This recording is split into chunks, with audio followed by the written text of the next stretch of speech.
नमस्कार दोस्तों, exam study tips channel में आपका स्वागत है। मैं आज आपको चाइल्ड पेडागोजी के 30 इम्पोर्टेंट क्वेश्चंस बताने वाला हूं। इन क्वेश्चंस के अंतर्गत हम चाइल्ड पेडागोजी को देखेंगे, जो एमपी टेट और सी टेट की दृष्टि से अति महत्वपूर्ण क्वेश्चंस है। तो आइए दोस्तों, हम हमारा पहला क्वेश्चन स्टार्ट करते हैं। पियाजे के अनुसार निम्नलिखित में से कौन सी अवस्था है जिसमें बच्चा अमूर्त संकल्पनाओं के विषय में तार्किक चिंतन करना आरंभ करता है। अब जीन पियाजे ने यहाँ पर 4 अवस्थाएं बताई है चाइल्ड डेवलपमेंट की। उन 4 अवस्थाओं में हम बात करते हैं तार्किक चिंतन की। सी टेट के अंतर्गत हम देखते हैं या एम पी टेट के अंतर्गत हम देखते हैं कि क्वेश्चन को समझना इम्पोर्टेंट होता है। अगर आपने क्वेश्चन को समझ लिया तो आप आंसर आसानी से दे सकते हैं। अगर आपको क्वेश्चन समझ नहीं आया तो आप आंसर आसानी से नहीं दे सकते हैं। इसलिए सबसे महत्वपूर्ण है क्वेश्चंस को समझना। आइए हम इसका ऑप्शन देखते हैं। पहला ऑप्शन है मूर्त संक्रियात्मक अवस्था। ऑप्शन नंबर बी औपचारिक संक्रियात्मक अवस्था।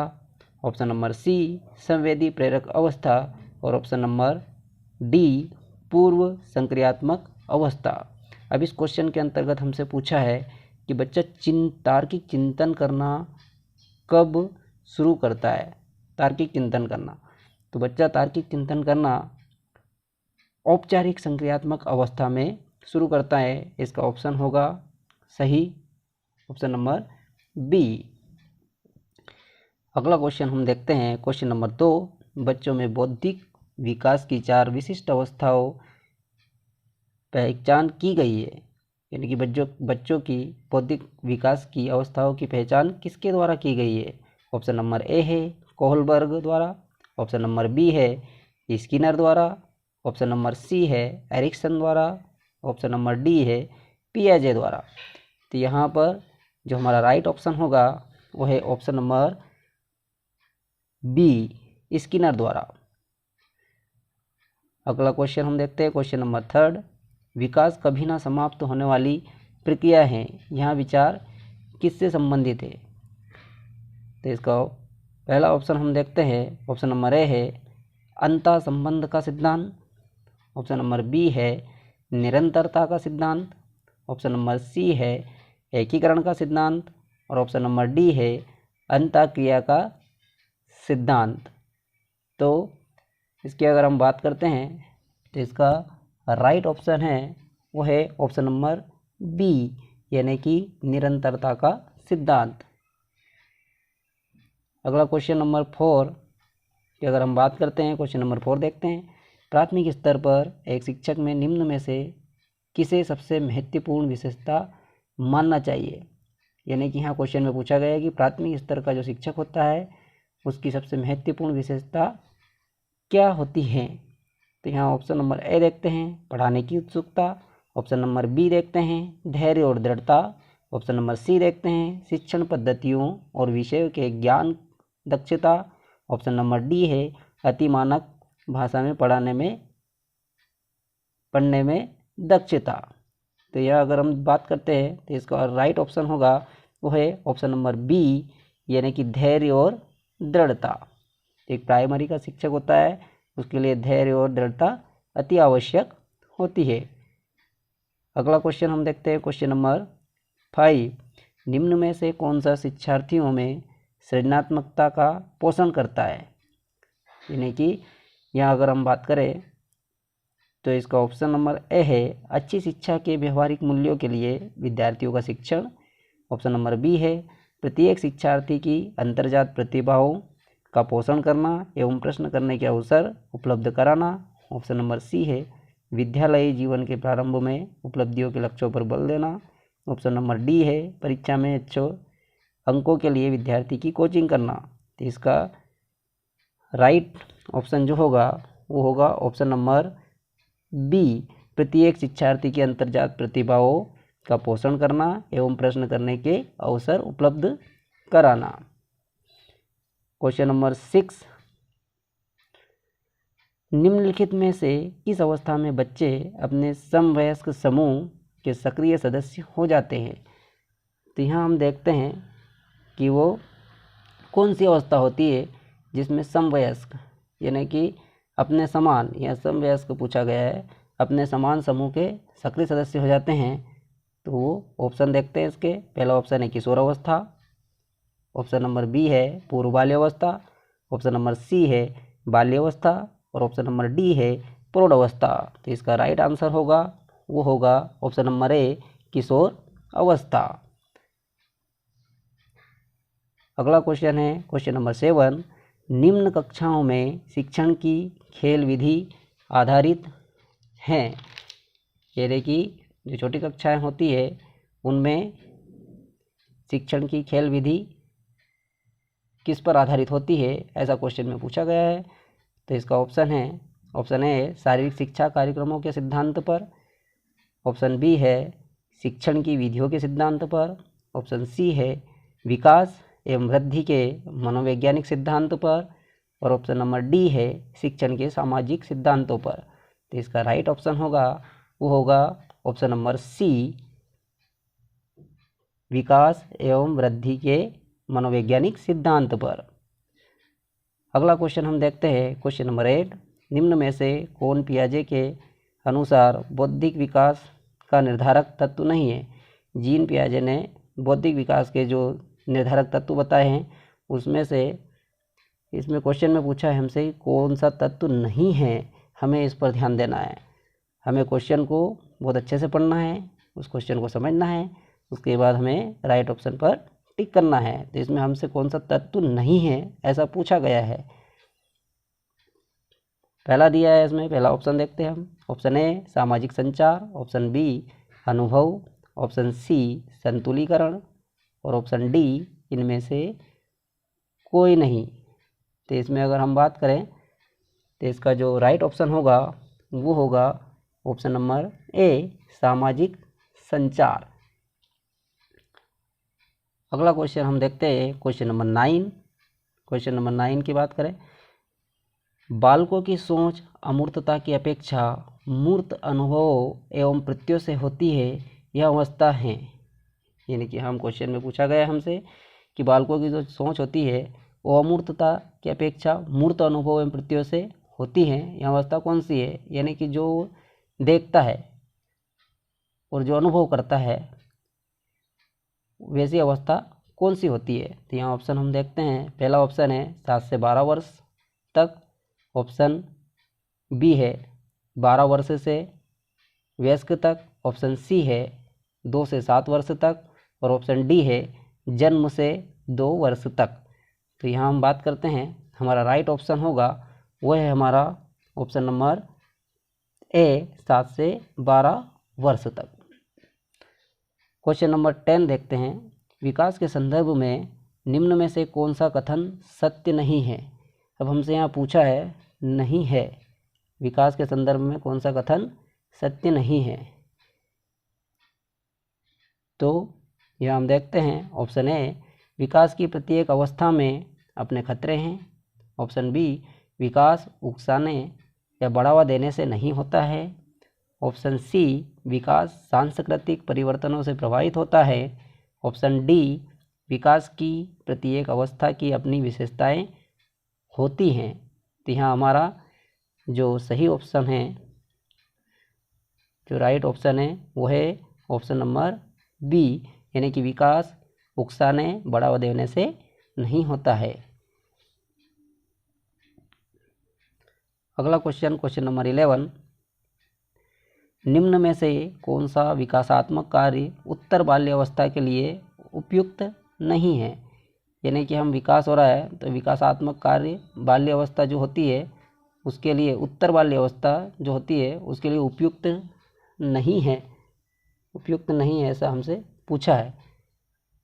तो यहाँ इसका ऑप्शन हम देख लेते हैं। पहला ऑप्शन है सामान्य खेलों के लिए आवश्यक शारीरिक कुशलताएं सीखना, ऑप्शन बी पुरुषोचित या स्त्रीयोचित सामाजिक भूमिकाओं को प्राप्त करना, ऑप्शन सी व्यक्तिक आत्मनिर्भरता प्राप्त करना, ऑप्शन डी अपने हम उम्र बालकों के साथ रहना सीखना।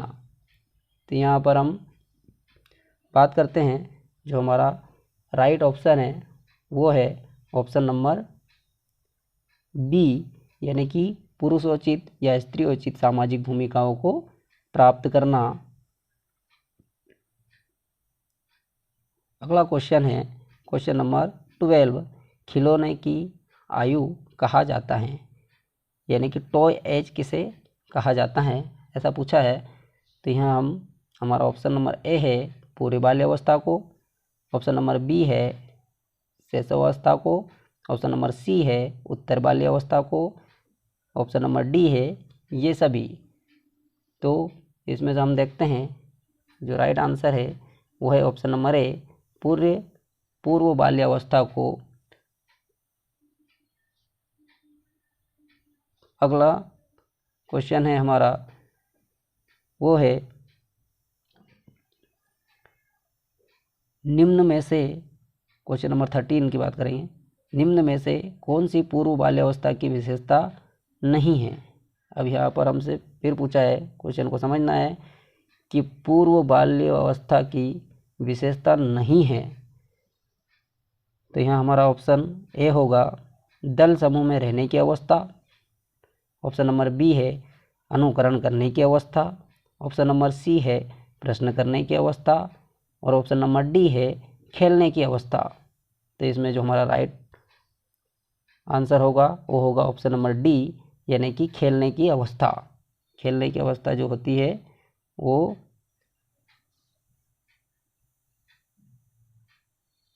पूर्व बाल्यावस्था की विशेषता नहीं होती है। अगला क्वेश्चन हम देखते हैं क्वेश्चन नंबर 14, विकास का अर्थ है। विकास का अर्थ क्या है, यहाँ हम देखते हैं ऑप्शन नंबर ए परिवर्तनों की उत्तरोत्तर श्रृंखला, ऑप्शन नंबर बी अभिप्रेरणा के फलस्वरूप होने वाले परिवर्तनों की उत्तरोत्तर श्रृंखला, ऑप्शन नंबर सी है अभिप्रेरणा एवं अनुभव के फलस्वरूप होने वाले परिवर्तनों की उत्तरोत्तर श्रृंखला, और ऑप्शन नंबर डी है परिपक्वता एवं अनुभव के फलस्वरूप होने वाले परिवर्तनों की श्रृंखला। तो यहाँ हम बात करेंगे इसका जो राइट आंसर है वो है ऑप्शन नंबर डी परिपक्वता एवं अनुभव के फलस्वरूप होने वाले परिवर्तनों की श्रृंखला। अगला क्वेश्चन हम देखते हैं क्वेश्चन नंबर 15, उत्तर बाल्यावस्था में बालक भौतिक वस्तुओं के किस आवश्यक तत्वों में परिवर्तन समझने लगते हैं, यानी कि जो भौतिक वस्तुएं होती है उनमें वो परिवर्तन जो होते हैं उनको वो समझने लगते हैं उत्तर बाल्यावस्था में। तो यहाँ हम देखते हैं कौन कौन से परिवर्तन जो होते हैं। ऑप्शन नंबर ए है पहला हमारा वो है द्रव्यमान, ऑप्शन नंबर बी है द्रव्यमान संख्या और क्षेत्र, ऑप्शन नंबर सी है द्रव्यमान और संख्या, और ऑप्शन नंबर डी है संख्या।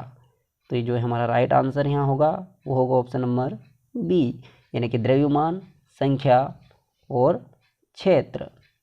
अगला क्वेश्चन हम क्वेश्चन नंबर 16 देखते हैं, व्यक्तित्व स्थायी समायोजन है, यानी कि व्यक्तित्व स्थायी समायोजन क्या है वो हम देखते हैं।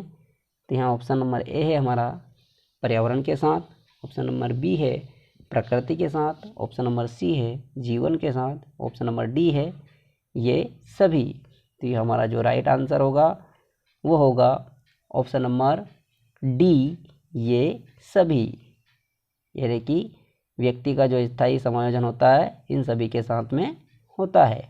अगला क्वेश्चन हम देखते हैं क्वेश्चन नंबर 17, दूसरे वर्ष में अंत तक शिशु का शब्द भंडार हो जाता है, यानी कि जब बच्चा 2 साल का हो जाता है तो उसका शब्द भंडार कितना हो जाता है यहाँ हम देखते हैं, यानी कि वो कितने शब्द सीख लेता है, करीबन उसको कितने शब्द याद रहते हैं। तो यहाँ हम देखते हैं ऑप्शन ए है 100 शब्द, ऑप्शन बी है 60 शब्द, ऑप्शन सी है 50 शब्द, और ऑप्शन डी है 10 शब्द।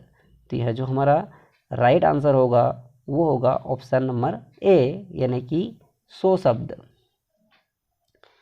अगला क्वेश्चन नंबर हम 18 देखते हैं। क्वेश्चन नंबर 18 में शर्म तथा गर्व जैसी भावना का विकास किस अवस्था में होता है।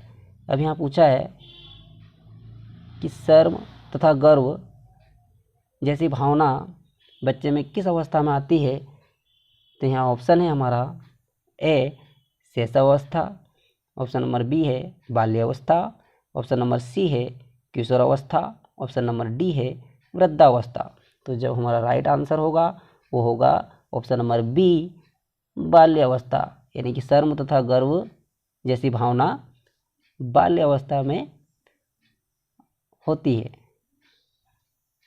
अगला क्वेश्चन नंबर 19, मैकडोगल के अनुसार मूल प्रवृत्ति जिज्ञासा का संबंध कौन संवेग से है।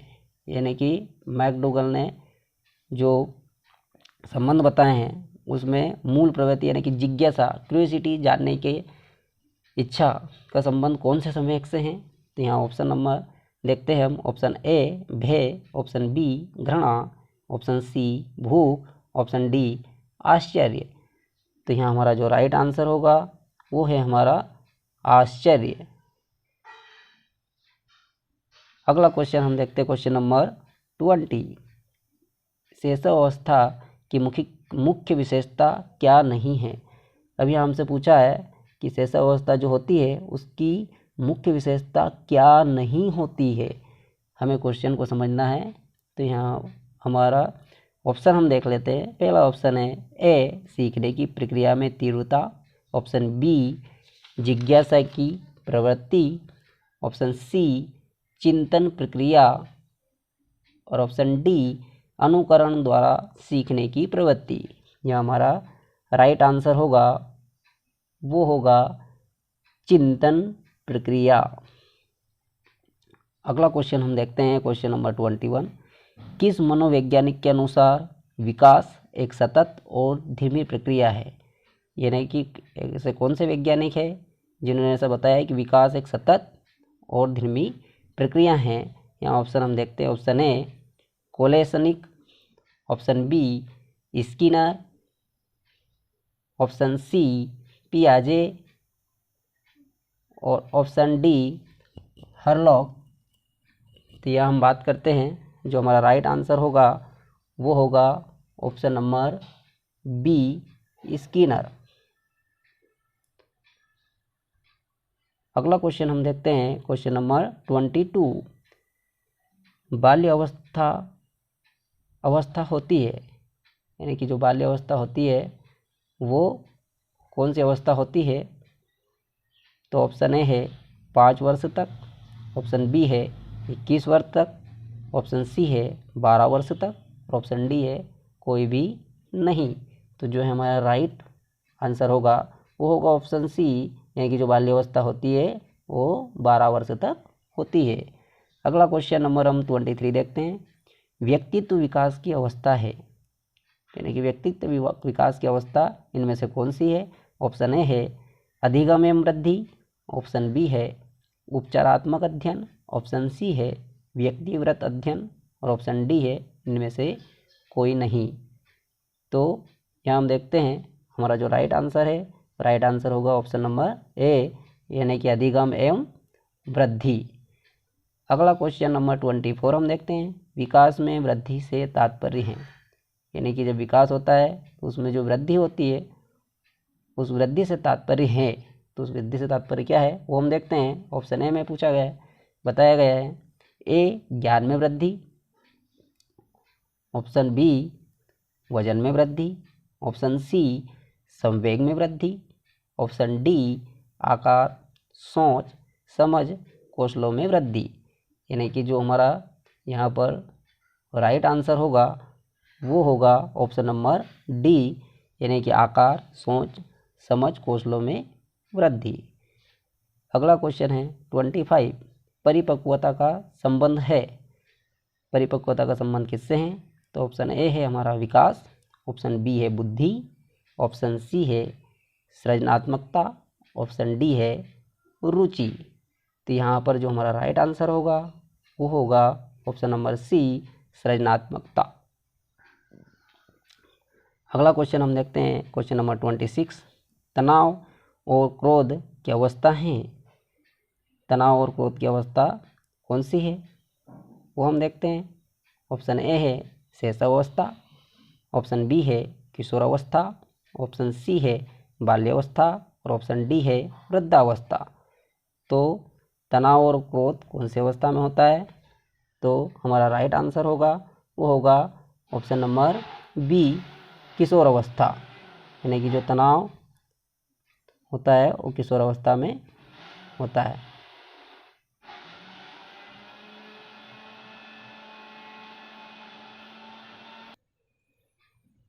अगला क्वेश्चन हम देखते हैं, क्वेश्चन नंबर 27।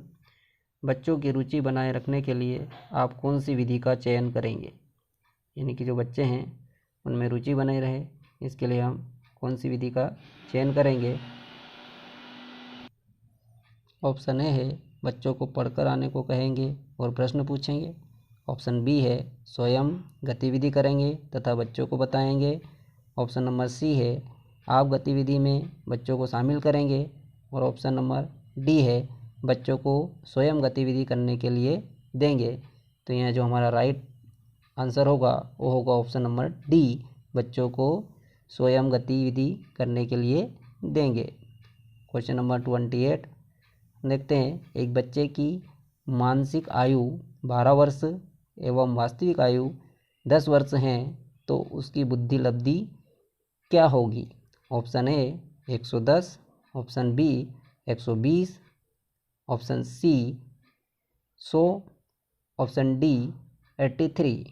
तो जो हमारा यहाँ राइट आंसर होगा वो होगा ऑप्शन नंबर बी 120। अगला क्वेश्चन हम देखते हैं, क्वेश्चन नंबर 29 शारीरिक विकास का क्षेत्र है, यानी कि शारीरिक विकास का क्षेत्र कौन सा है वो हम देखते हैं। ऑप्शन नंबर ए स्नायुमंडल, ऑप्शन बी स्मृति, ऑप्शन सी समायोजन, ऑप्शन डी अभिप्रेरणा। तो यहाँ हमारा जो राइट आंसर होगा वो होगा ऑप्शन नंबर ए स्नायुमंडल, ये शारीरिक विकास का क्षेत्र होता है। अगला क्वेश्चन हम देखते हैं, क्वेश्चन नंबर 30 और लास्ट क्वेश्चन, बच्चों के संज्ञानात्मक विकास को सबसे अच्छे तरीके से कहाँ परिभाषित किया जा सकता है? यानी कि बच्चे का जो संज्ञानात्मक विकास जो होता है, ऑल अराउंड डेवलपमेंट जिसको हम बोलते हैं, यानी कि बच्चा पूरी तरीके से सब कुछ जो सीखता है वो कहाँ पर होता है? ऑप्शन नंबर ए खेल के मैदान में, ऑप्शन नंबर बी विद्यालय एवं कक्षा में, ऑप्शन नंबर सी गृह में, ऑप्शन नंबर डी ऑडिटोरियम में। तो यहाँ जो हमारा राइट ऑप्शन होगा वो होगा हमारा ऑप्शन नंबर बी विद्यालय एवं कक्षा में। तो दोस्तों इस तरीके से यहाँ पर हमारे आज 30 क्वेश्चन का सेशन समाप्त होता है। तो आपको वीडियो कैसा लगा कमेंट में बताएं और ज़्यादा से ज़्यादा अपने दोस्तों को शेयर करें, लाइक करें। और वीडियो देखने के लिए धन्यवाद।